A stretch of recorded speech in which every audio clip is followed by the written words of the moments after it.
আসসালামু আলাইকুম। কি অবস্থা সবার, কেমন আছেন? এরকম একটা রেসিপি যদি গরম ভাতের সাথে থাকে আর কি লাগে বলেন। আসলে এরকম একটা রেসিপি থাকলে ভাত একটু ওই দিন আমাদের বেশিই লাগে, একটু বেশি করেই রান্না করি। আমরা সাগরের মাছ খুবই পছন্দ করি, সামুদ্রিক মাছ। আর এইভাবে যদি টমেটো দিয়ে ঝাল ঝাল করে রান্না করা হয় তাহলে তো আর কথাই নাই। আমাদের ঘরের আমার বাসার সবাই কিন্তু অনেক অনেক মজা করে খায় আমার হাতের রান্নাগুলো। আর অবশ্যই কেমন হয় আমার রান্না করা আর কি ভিডিওগুলো কেমন লাগে আপনাদের কাছে অবশ্যই কিন্তু জানাবেন। তো ফার্স্টে হলুদ আর লবণ দিয়ে একটু মাছটাকে মেখে নিচ্ছি, নিয়ে সুন্দরভাবে আমি ভেজে নিব। আমি ভেজে নেওয়ার পরে আমি সুন্দরভাবে মাছটা রান্না করব।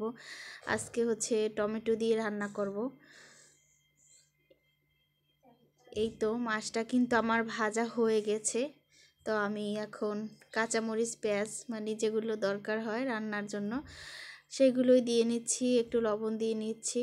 তারপর হচ্ছে হলুদ মরিচ দিয়ে নেব আমার পরিমাণ মতো। আসলে আমার কাছে খুবই ভালো লাগে।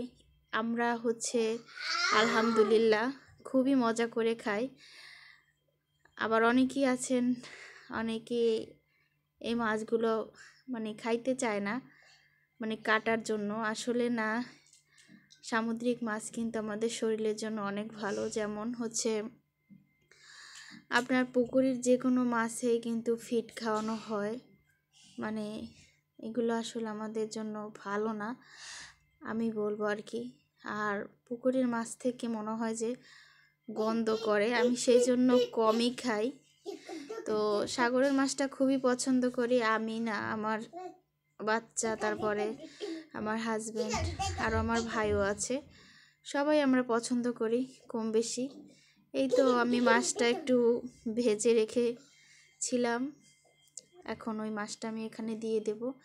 আর সব সময় হচ্ছে মশলার সাথে কিন্তু মাছটা কষালে মাছের ভিতরে লবণ তারপরে হচ্ছে আপনার মশলাটা যায়, তাতে করে মাছটা কিন্তু খুবই ভালো লাগে। তো যাই হোক, আপনাদের মাঝে হচ্ছে অনেক অনেক ভিডিওই শেয়ার করে থাকি আমার দৈনন্দিন জীবনের যে কাজকাম, ওইটি আপনাদের মাঝে শেয়ার করি। অনেকেরই ভালো লাগে, আবার অনেকেরই ভালো লাগে না। যাদের ভালো লাগবে না অবশ্যই কিন্তু স্কিপ করবেন, কারণ আমি কাউকে বলি না যে আমার ভিডিও দেখতেই হবে। তো যাই হোক, এই তো ঝোল দিয়ে নিলাম, এখন ধনিয়া পাতা ছড়িয়ে দেব। আর এই মাছে কিন্তু মশলা লাগে না, একদম ঝামেলা ছাড়াই রান্না করা যায়। তো কেমন হয়েছে অবশ্যই কিন্তু জানাবেন।